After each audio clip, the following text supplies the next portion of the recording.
आज कैलेंडर हम पढ़ेंगे, कल भी पढ़ा था लेकिन फिर से बेसिक से स्टार्ट करेंगे। ठीक, बेसिक से स्टार्ट करते हैं। कैलेंडर हम जानते हैं कि कई बार रीजनिंग के क्वेश्चन कैलेंडर से भी आते हैं, कई बार क्या हर बार आते हैं।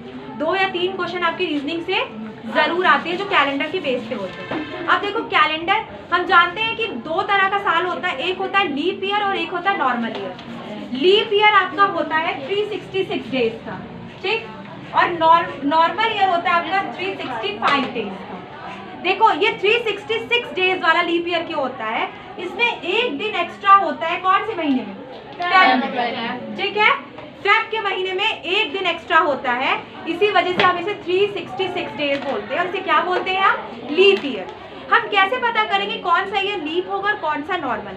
हम 4 से डिवाइड करते हैं और जो भी साल 4 से कम्प्लीटली डिवाइड हो जाता है वो लीप ईयर होता है, और जो साल 4 से कम्प्लीटली डिवाइड नहीं होता वो नॉर्मल ईयर होता है। जैसे मैं बोलूँ 2020 एक लीप ईयर है क्योंकि ये 20 से कंप्लीट डिवाइड हो जाता है।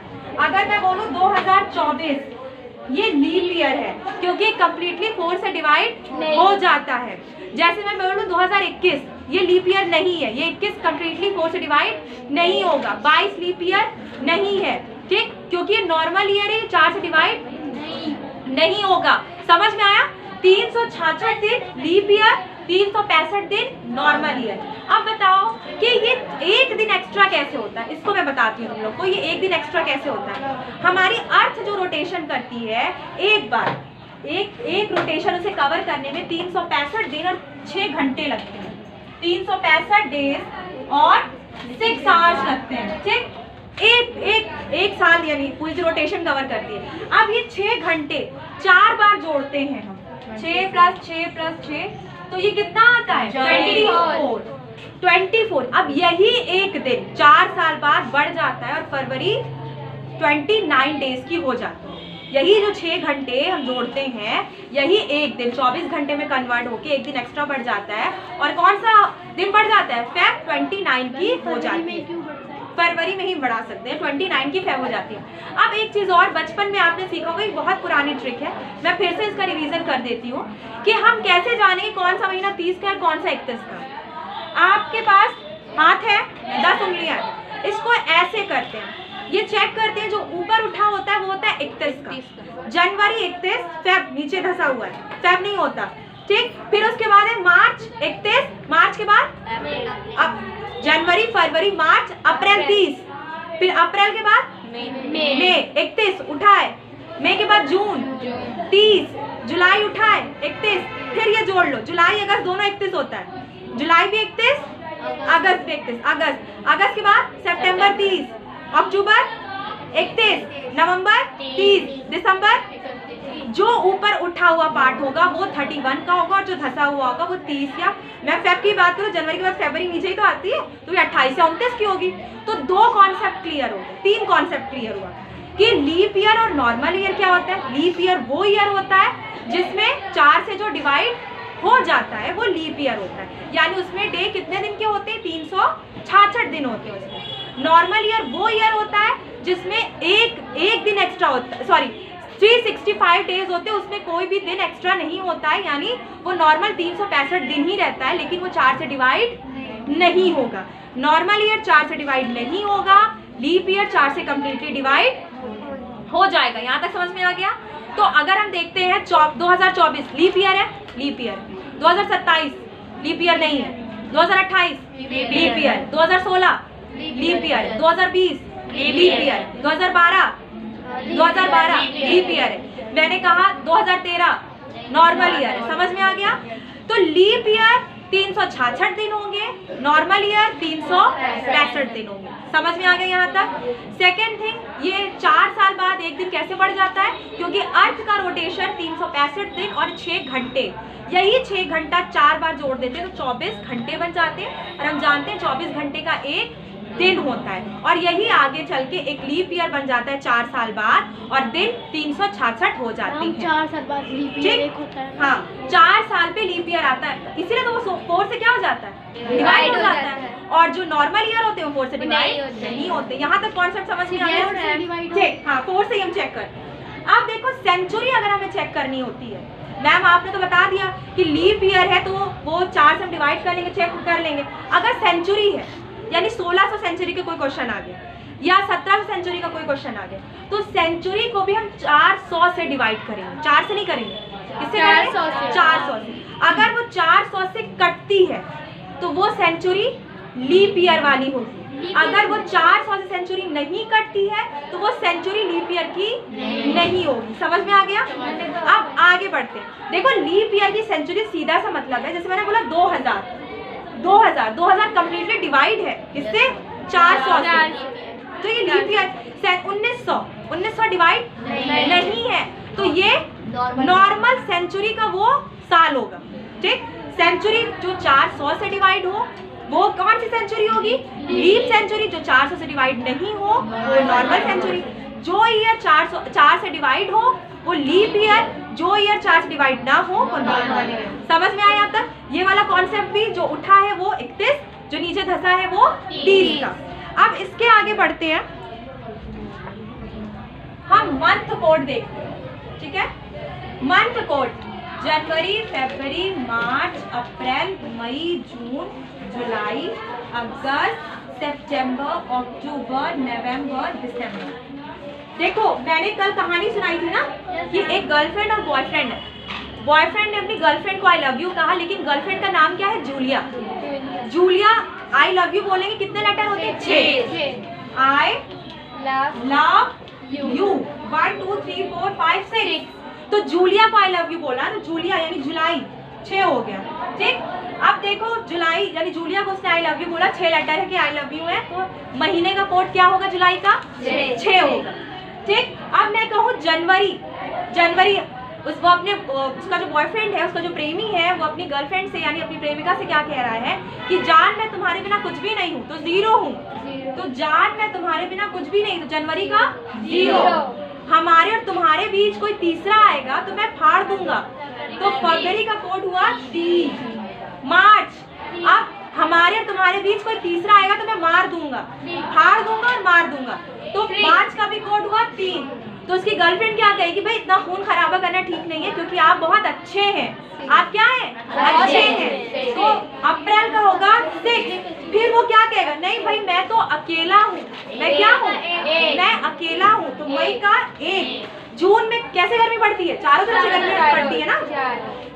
अगर वो फिर बोल रहा है कि अगर हम दोनों के बीच कोई आया तो मैं आग लगा दूंगा। हम दोनों के बीच कोई आया तो आग लगा दूंगा। तो अगस्त का होगा 2। यहाँ सितंबर एस जैसा कुछ दिख रहा है, तो यहाँ पे कोड क्या हो जाएगा? 5 हो जाएगा। अब बताओ मुझे यहाँ पे कोड अक्टूबर 0 हो जाएगा। नवंबर का कोड 9। एक सेकेंड, 9 जैसा कुछ साउंड आ रहा है ना, 9 जैसा। 9 कम्प्लीटली किस टेबल से डिवाइड होता है? 3 से। या तो 9 से कंप्लीट कट जाएगा या सिर्फ और सिर्फ 9 3 से ही कटेगा, और कोई टेबल से 9 कट नहीं सकता। तो इसका होगा 3। अब दिसंबर का क्या है भाई? 5। हमारी जो आर्मी है हमारी 5 तरफ से रक्षा करेगी, ऊपर नीचे चारों डायरेक्शन हर तरफ से, तो 5 तरफ। तो ये दिसंबर का हो गया 5। ये महीने का कोड है, याद हो गया।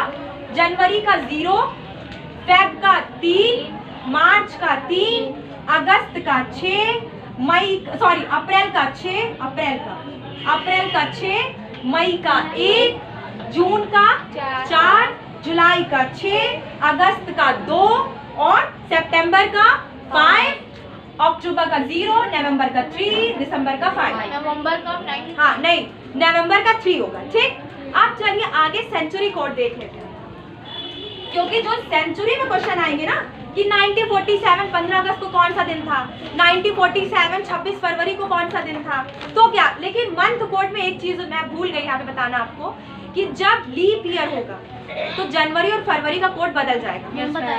हाँ, लीप ईयर जैसे 2024 है कोई क्वेश्चन, तो जनवरी का कोड हो जाएगा 6 और फरवरी का कोड हो जाएगा 2। इसी तरह कोई भी लीप ईयर अगर होगा 24 28 जो भी 4 से कट रहा है वो लीप ईयर क्या हो जाएगा? वहां पे जनवरी 6 की हो जाएगी कोड में और फरवरी 2 की हो जाएगी। आगे देखते हैं हम जल्दी से। Century code 1600, 1700, 1800, 1900, 2000, 2100 2200 2300। ठीक, अब इसका कोड क्या होता है? 6 4 2 0। ये तो बहुत आसानी से आप देखिए, दो के डिफरेंस पे है। 6 4 2 0। क्लियर? 6 4 2 0, क्योंकि क्वेश्चन तो ऐसे ही आएगा ना। 1947 में कौन सी कोई डेट मिल जाएगी हमें, तो 1900 जीरो कोड हो जाएगा। मैंने बोला 1857 में कोई डेट, तो 18 कोड 2 हो जाएगा। मैंने बोला 1625 का कोई ईयर दे दिया, तो कोड 6 हो जाएगा। मैंने बोला 2020 में कोई टाइम, तो तभी कोड 6 ही होगा, क्योंकि 1600 और 2000 सेम कोड है। 1700 और 2100 सेम कोड है। 1822 और 1923 का सेम कोड दोनों के आएंगे। Century code clear? Yes ma'am. कुछ नहीं करना, हमें बस दो का डिफरेंस करके छोड़ देना। 6 4 2 0। समझ में आ गया? अब डेज कोड देख लेते हैं। डे के क्या, दिन के क्या कोड होते हैं? एकदम सिंपल सा। पहले लिखेंगे Sunday, Monday, Tuesday, Wednesday, Thursday, Friday, Saturday. Sunday ऊपर हो गया, संडे पूरा लिखेंगे। संडे होगा 0, Monday 1, Tuesday 2, Wednesday 3, Thursday 4, Friday 5, Saturday 6। ये तो सिंपल है। Yes ma'am. एकदम 0। संडे 0 से, संडे 0 से स्टार्ट होगा, और ये आपका दिन का कोड होता है। हमने मंथ कोड पढ़ लिया, सेंचुरी कोड पढ़ लिया और डेज कोड पढ़ लिया। अब हम क्वेश्चन सॉल्व करते हैं। ठीक है, मैं कोई डेट यहाँ पे ले लेती हूँ। जैसे मैं ले लेती हूँ 8 अप्रैल 2008। मैं और 8 अप्रैल 1950। 8 अप्रैल 1950 यानी 8 अप्रैल को 1950 को कौन सा दिन था? ये जो कोड मैंने इतने बताए हैं, ये कोड सिर्फ और सिर्फ इसीलिए बताया है कि हम इन क्वेश्चन को क्या कर सकें, सॉल्व कर सकें। हमें कैलेंडर में तारीख मिलेगी, साल मिलेगा, महीना मिलेगा, लेकिन दिन हमें निकालना कि कौन सा दिन उस दिन आ रहा है। तो हम डे कैसे सॉल्व करते हैं वो मैं बताती हूँ। इसका एक फॉर्मूला कल बताया था, वो फॉर्मूला मैं लिख देती हूँ। पहले हम लिखेंगे तारीख यानी डेट, उसके बाद क्या लिखते हैं? महीने का कोड। ठीक, फिर सेंचुरी का कोड। ठीक, सेंचुरी का कोड। उसके बाद साल का 2, जो 2 अंक होंगे ना लास्ट के, साल के 2 अंक, जैसे 50 है। उसके बाद उसी साल के 2 अंक को हम क्या करेंगे? आगे प्लस में करते हैं, इसको 4 से डिवाइड कर देंगे, और इन सबको प्लस करने के बाद 7 से डिवाइड करेंगे। मैम ये साल का तो मतलब यानी जैसे मैंने 50 लिया, इसको 50 को यहाँ पे 50 को 50 लिख दिया।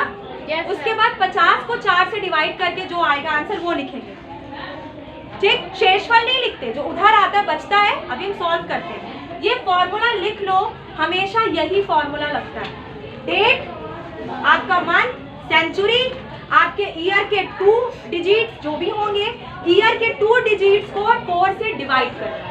ठीक, और फिर कंप्लीटली सबको प्लस करके किससे डिवाइड करना है? 7 से डिवाइड करना। सॉल्व करें? Yes sir. चलो सॉल्व करते हैं। महीना, सॉरी डेट क्या है? 8। अच्छा बताओ, ये 50 लीप ईयर है? Normal year. 50 normal year. तो 8 प्लस महीने कोड अप्रैल, आप अच्छे हैं, 6 हो गया। आप बताओ सेंचुरी कोड 1900। सैटरडे था। 1900, वेरी गुड, बहुत जल्दी सॉल्व हो गया। चलिए हम बताते हैं। 1900 का क्या है? 0। Century code 0। अब बताइए, यहाँ पे 50 लिखेंगे, 50 कंप्लीट। 50 को 4 से डिवाइड किया, कितना आएगा? 1। ये कितनी बार जाएगा? 12। हाँ, 48 आएगा इसका। तो ये अब 2 बचा, इससे कोई मतलब नहीं। हमने क्या ले लिया? 12 प्लस 12 कर दिया। कितना आया? 12। एक मिनट सॉल्व कर लेते हैं, झगड़ा नहीं करना। 8 प्लस 6 कितना हुआ? 8 प्लस 6 14। 14 और 50, 14 और 50 कितना? 64। 64 और 12 64 और 12 कितना हुआ? 74 और 12 64 10 कितना होता है? 74। 74 में 2 और 76 डिवाइडेड बाय 7। 1 टाइम गया। Yes ma'am. ये कट गया। अब बताइए, यहाँ 0 बढ़ेगा ना, 70 बार गया होगा, तो यहाँ पे 6 बचा। तो छठा दिन कौन सा है? सैटरडे। छठा दिन कौन सा है? 76। तो कम्प्लीटली 7 से 70 कट गया ना, तो 6 ही तो एक्स्ट्रा बचा। तो छठा दिन कौन सा है? सैटरडे। कितना आ रहा है? 76 ही आ रहा है ना? प्लस कर ले। 120 कैसे आ गया भाई? 76 आ रहा है। अरे ये रखा, 4 से डिवाइड नहीं, ये रखा डेट, ये रखा हमने 6 का क्या? Month code. इसके बाद रखा सेंचुरी कोड। उसके बाद क्या रखा? ईयर 50 और ये 12। 4 से डिवाइड करने बाद 12 आया ना, इन सबको प्लस किया, कितना है? 76। ये तो सीधा सा 70 से कट रहा है 10 बार, 6 एक्स्ट्रा बच रहा है। तो हमें यही 6 दिन तो चाहिए। अब 6 का कोड क्या है? 6 किसका कोड है? सैटरडे। यानी इस दिन शनिवार था, इस दिन शनिवार यानी सैटरडे था। क्लियर? इसी तरह हम सॉल्व करते हैं। अब देखो एक क्वेश्चन और मुझे मिल गया। 25 अगस्त 2009। एक क्वेश्चन मैं अलग से बताती हूँ। अगर एक क्वेश्चन है हमारे पास कि ये बताइए आप 300, मुझे ये बताओ कि 7 से 365 को डिवाइड करते हैं तो एक दिन एक्स्ट्रा जाता है। 64 कंप्लीट ही कर जाता है, एक दिन एक्स्ट्रा जाता है। 36 से डिवाइड करते हैं तो 2 दिन एक्स्ट्रा जाता है, 2 दिन। तो अच्छा मुझे बताओ 1 जनवरी, ये लीप ईयर में 2 दिन एक्स्ट्रा जाएगा, नॉर्मल ईयर में 1 दिन एक्स्ट्रा जाएगा, क्योंकि नॉर्मल ईयर 365 दिन का होता है, लीप ईयर 366 दिन का होता है। तो मैंने कहा कि जनवरी की 1 तारीख यानी 1 जनवरी 2018 को 2018 4 से डिवाइड है, 2018 4 से डिवाइड नहीं है, यानी ये नॉर्मल ईयर है। यानी 365 दिन का होगा, 366 दिन का नहीं होगा। मैंने कहा 1 जनवरी 2018 को अगर मंडे था, क्या था भाई? मंडे था, तो आप बताइए 1 जनवरी 2019 को कौन सा दिन होगा? तो 1 दिन एक्स्ट्रा हम ट्यूसडे, क्योंकि ये लीप ईयर नहीं है, नॉर्मल ईयर है। 365 दिन में 1 दिन एक्स्ट्रा जा रहा है ना, तो 1 जनवरी 2018 को अगर मंडे था तो 1 जनवरी 2019 को ट्यूसडे होगा। मैं सेकंड चीज और बताऊं, यही मैं बोल दूं, 1 जनवरी 2020 को अगर मंडे था तो बताइए 1 जनवरी 2021 को कौन सा दिन होगा? अब देखो 20 वाले के साथ क्या यहाँ पे सिस्टम है कि ये लीप ईयर है, 2020 एक लीप ईयर है, तो 2 दिन एक्स्ट्रा गया। तो मैंने कहा कि 2020 की 1 जनवरी को अगर मंडे था तो 1 जनवरी 2021 को मंडे ना हो करके, ट्यूसडे भी ना हो करके वेडनेसडे, ठीक, क्योंकि 2 दिन एक्स्ट्रा गए। यहाँ तक कॉन्सेप्ट समझ में आ गया? Yes ma'am. अब एक क्वेश्चन और सॉल्व करते हैं। 26 जनवरी 1950 को कौन सा दिन है? ये मैम एक 25 या गांधी जी का बर्थडे देखते हैं। Yes ma'am. देखे गांधी जी किस दिन पैदा हुए थे? 2 अक्टूबर, पता है ना? 2 अक्टूबर 1869 दिन कौन सा? 2 अक्टूबर 1869 को जिस दिन गांधी जी पैदा हुए, कौन सा दिन भाई? 2 अक्टूबर, डेट लिया 2 अक्टूबर। 69 लीप ईयर है? Yes ma'am. 69 लीप ईयर नहीं है, नॉर्मल मैम 0 होगा। अक्टूबर 0। सेंचुरी क्या है? 1800 है। सेंचुरी क्या है? 1800, 1600, 1700, 1800। Good, very good. उसके बाद 69 का 69 को 4 से डिवाइड करो। फ्राइडे। 4 से 69 को डिवाइड किया तो कितनी बार जाएगा? 1 टाइम ले गए। 2 9 4 कितना है? 28 कितनी बार में आता है? 4 7 28। अब यहाँ पे 17 क्या करेंगे? 17 जल्दी से प्लस करो। 2 2 4 और 17 कितना होता है? 21 16 करते हैं 9 और 10 कितना आएगा? 19 को 7 से डिवाइड कर देते हैं। 7 से 19 को डिवाइड करके कितनी बार में जाएगा? 7 को 19 से डिवाइड करें कितनी बार में जाएगा? 14। कितनी बार में जाएगा? 90 क्या मैम? 90 को 7 से काट दो, 7 कितना बचा? 9 में से 7 जाते कितना बचता है? 2। हाँ नहीं, सब बताना पड़ता है। और फिर ऊपर से क्या करते हैं? 0 डालते हैं ना मैथ्स वाले। अब कितना बचा? 20 कितनी बार में जाएगा? हाँ 2 बार में जाएगा। तो ये कितना है 14 और 20 में से 14 कैसे, यानी गांधी जी सैटरडे को पैदा हुए थे। गांधी जी किस दिन पैदा हुए थे? गांधी जी का बर्थडे किस दिन पड़ता है? मतलब बर्थडे नहीं पड़ता, मैं ये कहूंगी जिस दिन पैदा हुए उस दिन कौन सा दिन था? सैटरडे था। अब मैं 2 क्वेश्चन तुम लोगों को होमवर्क के लिए दे रही हूँ, वो लिखो। Okay ma'am. एक डेट लिखो 1665 को 1665 15 फरवरी यानी 15 फरवरी को कौन सा दिन था?